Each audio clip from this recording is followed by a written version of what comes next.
చెప్పలేని బాధతోటి కుప్పగూలినావన్నా, ఒక్కరోజే నువ్వు చచ్చి మమ్ము రోజు చంపబోకన్నా.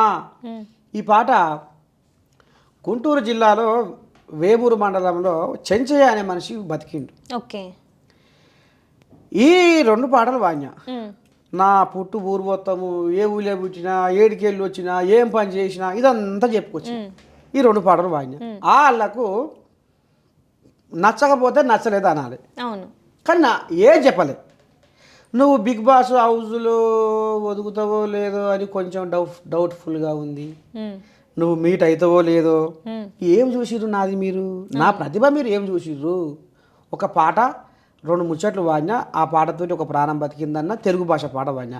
ఇవాళ ఈ తెలుగు భాష పాట ప్రపంచవ్యాప్తంగా మీలాంటి ఛానల్ వాళ్ళు వస్తే ఇవాళ అది ప్రపంచంలో ఉన్న తెలుగు వాళ్ళందరూ పాట అద్భుతంగా ఉంది నర్సయ్య తాత, అమోఘంగా ఉంది, నీ పాట వింటుంటే మాకు అసలు సంబూరం అనిపిస్తుంది, మనసులో ఒక తెలువని ఆనందం వస్తుంది, మా తెలుగు తల్లి ఇంత గొప్పదా, మాకు మేము చెప్పుకుంటున్నాం అమెరికాలో వేరే వాళ్ళకు అవునవును అని మరి ఇట్లా మాట్లాడుతున్నారు. మరి వీళ్ళకి ఎందుకు నచ్చలేదు? సరే నీకు నచ్చలేదని చెప్పాలి, అంతే కదా? అవునండి. మరి ఎందుకు ఈ భాష తెలుగు భాష పాటను మీరు అవమానపరిచిర్రు?